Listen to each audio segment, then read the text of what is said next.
ನಮಸ್ತೆ ಎಲ್ಲರಿಗೂ ನಾಗುಮಾಹಿ ಕುಕಿಂಗ್ ಚಾನಲ್ಗೆ ಸ್ವಾಗತ. ಮನೆಯಲ್ಲೇ ಇರುವಂತಹ ಕೆಲವೊಂದಷ್ಟು ಪದಾರ್ಥಗಳನ್ನ ಉಪಯೋಗಿಸಿಕೊಂಡು ಸ್ವಲ್ಪನೂ ಕೂಡ ಎಣ್ಣೆ ತುಪ್ಪ ಬಳಸದೆ ನಮ್ಮ ಹಳ್ಳಿಗಳೇ ಕಡೆ ಮಾಡುವಂತಹ ಸಾಂಪ್ರದಾಯಿಕವಾದ ಸ್ವೀಟ್ ರೆಸಿಪಿ ಅಂದ್ರೆ ಅದು ತಂಬಿಟ್ಟು.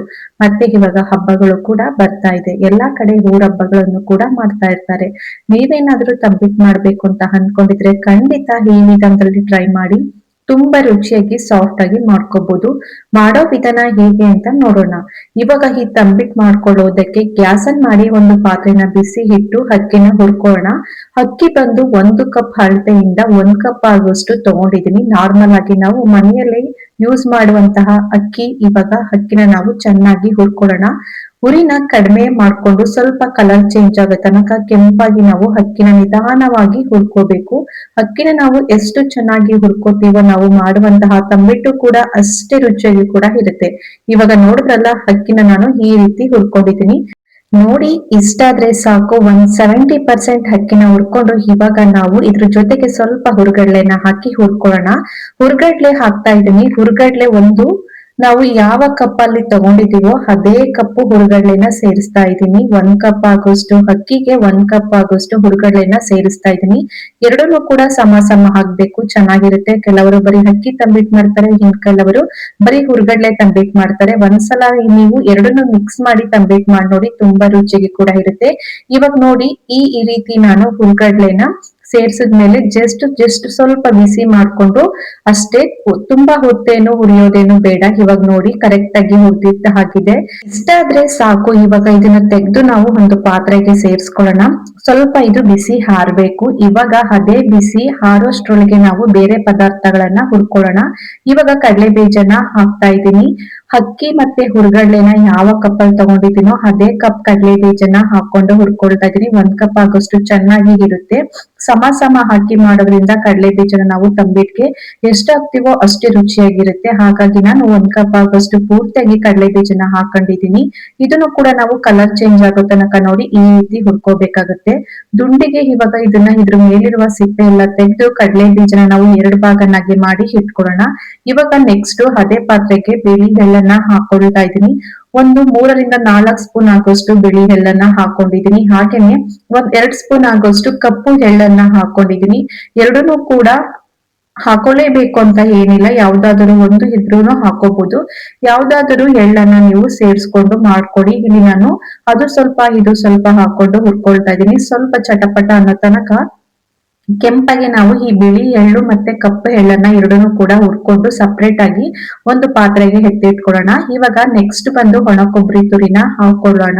ಒಣ ಕೊಬ್ಬರಿನೂ ಕೂಡ 1 ಕಪ್ ಆಗೋಷ್ಟು ಹಾಕೊಂಡಿದೀನಿ. ಇದನ್ನ ನಾವು ತುಂಬಾ ಹೊತ್ತು ಹುರಿಯೋದೇನು ಬೇಡ, ಕಡಿಮೆ ಹುರಿಯಲ್ಲೇ ಜಸ್ಟ್ ಈ ರೀತಿ ಮಿಕ್ಸ್ ಮಾಡ್ಕೊಂಡ್ರೆ ಸಾಕು. ಬಿಸಿ ಇರುವ ಪಾತ್ರೆಗೆ ಸ್ವಲ್ಪ ನಾವು ಬಿಸಿ ಮಾಡ್ಕೊಂಡು ಇದನ್ನು ಕೂಡ ಸಪರೇಟ್ ಆಗಿ ಎತ್ತಿ ಇಟ್ಕೊಳ್ಳೋಣ. ಈ ರೀತಿ ನಾವು ಎಲ್ಲಾ ಪದಾರ್ಥಗಳನ್ನು ಬಿಸಿ ಮಾಡಿ ಹಾಕೋದ್ರಿಂದ ತಂಬಿಟ್ಟು ತುಂಬಾನೇ ರುಚಿಯಾಗಿರುತ್ತೆ. ಮತ್ತೆ ನಾವು ವಾರಗಳವರೆಗೂ ಸ್ಟೋರ್ ಮಾಡಿ ಇಟ್ಕೊಂಡು ತಿನ್ಬೋದು, ಸ್ವಲ್ಪನೂ ಕೂಡ ಕೆಡಲ್ಲ. ಇವಾಗ ಎಲ್ಲಾ ಪದಾರ್ಥನೂ ಹುರ್ಕೊಂಡಿದ ನಂತರ ಆಯ್ತು. ನೆಕ್ಸ್ಟ್ ಅದೇ ಪಾತ್ರೆಗೆ ಬೆಲ್ಲನ ಕರಗಿಸ್ಕೊಳ್ಳೋಣ. ಬೆಲ್ಲನೂ ಕೂಡ 1 ಕಪ್ ಆಗುವಷ್ಟು ತಗೊಂಡಿದೀನಿ. ಕಡಲೆ ಬೀಜ ಮತ್ತೆ ಅಕ್ಕಿ ಹುರ್ಗಡ್ಲೆ ಎಲ್ಲ ಯಾವ ಕಪ್ ಅಲ್ಲಿ ತಗೊಂಡಿದ್ದೀನೋ ಅದೇ ಕಪ್ ಅಲ್ಲಿ 1 ಕಪ್ ಆಗೋಷ್ಟು ಬೆಲ್ಲನ ಹಾಕೊಂಡಿದೀನಿ. ಮತ್ತೆ ಅದೇ ಕಪ್ ಅಲ್ಲಿ ಅರ್ಧ ಕಪ್ ಆಗೋಷ್ಟು ನೀರನ್ನ ಹಾಕೊಂಡು ಬೆಲ್ಲನ ನಾವು ಚೆನ್ನಾಗಿ ಕರಗಿಸ್ಕೊಂಡು ಸೋದಿಸ್ಕೊಂಡು ಸಪರೇಟ್ ಆಗಿ ಎತ್ತಿಟ್ಕೊಳ್ಳೋಣ.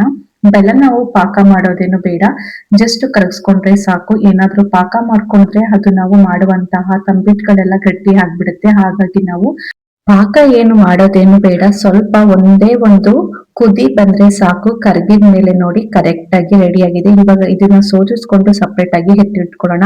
ಇವಾಗ ನೆಕ್ಸ್ಟ್ ನಾವು ಹುರಿದಂತಹ ಬಿಸಿ ಹಾರೋದಕ್ಕೆ ಬಿಟ್ಟಿದ್ವಲ್ಲ ಹುರ್ಗಡ್ಲೆ ಮತ್ತೆ ಅಕ್ಕಿನ ಕಂಪ್ಲೀಟ್ ಆಗಿ ತಣ್ಣಗಾಗಿದೆ ನೋಡಿ. ಸ್ವಲ್ಪನೇ ಸ್ವಲ್ಪ ಹಾಕೊಂಡು ಒಂದು ಮಿಕ್ಸಿ ಜಾರಿಗೆ ಇದನ್ನ ಪುಡಿ ಮಾಡ್ಕೊಳ್ಳೋಣ. ನುಣ್ಣಿಗೆ ನಮ್ಗೆ ಎಷ್ಟು ನುಣ್ಣಿಗಾಗುತ್ತೋ ಅಷ್ಟು ನುಣ್ಣಿಗೆ ಇದನ್ನ ಪುಡಿ ಮಾಡ್ಕೊಂಡು ಒಂದು ಪಾತ್ರೆಗೆ ಸೇರಿಸ್ಕೊಳ್ಳೋಣ. ನೀವೇನಾದ್ರೂ ಜಾಸ್ತಿ ಪ್ರಮಾಣದಲ್ಲಿ ಮಾಡ್ತಾ ಇದ್ರೆ ಮಿಲ್ಲಿಗೆ ಹಾಕ್ಸ್ಕೊಳ್ಳಿ. ಮಿಲ್ಲಲ್ಲೂ ಕೂಡ ತುಂಬಾ ಚೆನ್ನಾಗಿ ನುಣ್ಣಿಗೆ ಪುಡಿ ಮಾಡಿ ಕೊಡ್ತಾರೆ. ಇಲ್ಲಿ ಸ್ವಲ್ಪ ಪ್ರಮಾಣದಲ್ಲಿ ಮಾಡೋದ್ರಿಂದ ನಾನು ಮಿಕ್ಸಿ ಗ್ರೈಂಡ್ ಅಲ್ಲಿ ಮಾಡಿ ತೋರಿಸ್ತಾ ಇದ್ದೀನಿ ಅಷ್ಟೇನೆ. ಜಾಸ್ತಿ ಏನಾದ್ರೂ ನೀವು ಮಾಡ್ಕೊಟ್ಟು ಅಂತ ಹೇಳಿದ್ರೆ ಮಿಲ್ಲಿಗೆ ಹಾಕ್ಸ್ಕೊಳ್ಳಿ. ಇವಾಗ ನೋಡಿ, ನಾನು ಒಂದು ಚಿಕ್ಕ ಮಿಕ್ಸಿ ಜಾರಿಗೆ ಹಾಕಿ ಈ ರೀತಿ ಪುಡಿ ಮಾಡ್ಕೊಳ್ತಾ ಇದೀನಿ. ನುಣ್ಣಗೆ ಇವಾಗ ಎಲ್ಲಾನು ಕೂಡ ತೆಗೆದು ನಾವು ಒಂದು ಪಾತ್ರೆಗೆ ಸೇರಿಸ್ಕೊಳ್ಳೋಣ. ಇವಾಗ ನೋಡಿ ಇಷ್ಟೇ ಆಗಿದೆ. ಇವಾಗ ನಾವು ಹುರ್ಗಡ್ಲೆ ಮತ್ತೆ ಅಕ್ಕಿ ಪುಡಿ, ಇವಾಗ ಇದಕ್ಕೆ ನಾವು ಉಳಿದ ಪದಾರ್ಥಗಳನ್ನು ಕೂಡ ಸೇರಿಸ್ಕೊಳ್ಳೋಣ. ಕಡಲೆ ಬೀಜನ ಹಾಕೊಳ್ತಾ ಇದೀನಿ. ಕಡಲೆ ಬೀಜನ ನಾವು ಹುರಿದು ಸಿಪ್ಪೆ ತೆಗೆದು ಮತ್ತೆ ಒಂದು ಕಡಲೆ ಬೀಜನ 2 ಬೇಳೆನಾಗಿ ಮಾಡಿ ಇಟ್ಕೊಂಡಿದ್ದೆ, ಅದನ್ನು ಕೂಡ ಹಾಕೊಳ್ತಾ ಇದೀನಿ. ಇದು ಬಂದು ಕಡಲೆ ಬೀಜ ಪುಡಿ. ಅದೇ ಕಡಲೆ ಬೀಜದಲ್ಲಿ ಸ್ವಲ್ಪ ಕಡಲೆ ಬೀಜನ ಒಂದು ಮಿಕ್ಸಿ ಜಾರಿಗೆ ಹಾಕಿ ಇದನ್ನು ಕೂಡ ಪುಡಿ ಮಾಡಿ ಸೇರಿಸ್ಬೇಕು. ತುಂಬಾ ರುಚಿಯಾಗಿ ಕೂಡ ಇರುತ್ತೆ ತಂಬಿಟ್ಟು. ಈ ಸ್ಟೆಪ್ ಅನ್ನ ನೀವು ಮಿಸ್ ಮಾಡಬಾರ್ದು. ಇವಾಗ ನೆಕ್ಸ್ಟ್ ಹುರಿದಂತಹ ಬಿಳಿ ಎಳ್ಳು ಮತ್ತೆ ಕಪ್ಪು ಎಳ್ಳು ಎರಡನ್ನೂ ಸೇರಿಸಿದ್ದಾಯ್ತು. ಇವಾಗ ನೆಕ್ಸ್ಟ್ ಕೊಬ್ಬರಿಯನ್ನ ಹಾಕೊಳ್ಳೋಣ. ಎಲ್ಲನೂ ಕೂಡ ಸೇರಿಸ್ತಾ ಇದ್ದೀನಿ. ನೆಕ್ಸ್ಟ್ ಇದಕ್ಕೆ ಒಂದ್ ಅರ್ಧ ಟೇಬಲ್ ಸ್ಪೂನ್ ಆಗುವಷ್ಟು ಏಲಕ್ಕಿ ಪುಡಿನೂ ಕೂಡ ಹಾಕೊಳ್ತಾ ಇದ್ದೀನಿ. ಇಷ್ಟೇ, ಇವಾಗ ಎಲ್ಲಾ ಪದಾರ್ಥನೂ ಸೇರಿಸಿದ್ದಾಯ್ತು. ಒಂದ್ಸಲ ಚೆನ್ನಾಗಿ ಮಿಕ್ಸ್ ಮಾಡ್ಕೊಳ್ಳೋಣ. ಅವಾಗ್ಲೇ ನಾವು ಕರಗಿಸಿ ಶೋಧಿಸಿ ಇಟ್ಕೊಂಡಂತಹ ಬೆಲ್ಲದ ಪಾಕನ್ನ ಹಾಕೊಂಡು ಚೆನ್ನಾಗಿ ನಾವು ಮಿಕ್ಸ್ ಮಾಡ್ಕೊಳ್ತಾ ಕಲಗಿಸ್ಕೊಳ್ಳೋಣ. ಸ್ವಲ್ಪ ಸ್ವಲ್ಪನೇ ನಾವು ಹಾಕೊಂಡು ಕಲಗಿಸ್ಕೊಳ್ಬೇಕು. ಒಂದೇ ಸಲ ಸೇರಿಸ್ಕೊಳ್ಳೋದು ಏನು ಬೇಡ, ಸ್ವಲ್ಪ ಗಟ್ಟಿಯಾಗ್ಬಿಡುತ್ತೆ. ನಾವು ಕಲಸ್ಕೋಬೇಕಾಗುತ್ತೆ. ತುಂಬಾ ಗಟ್ಟಿಯಾಗಿ ಇಡಬಾರ್ದು. ತಂಬಿಟ್ಟು ಕೂಡ ಫುಲ್ಲು ಗಟ್ಟಿ ಆಗ್ಬಿಡುತ್ತೆ, ತಿನ್ನೋದಕ್ಕೂ ಕೂಡ ಆಗಲ್ಲ.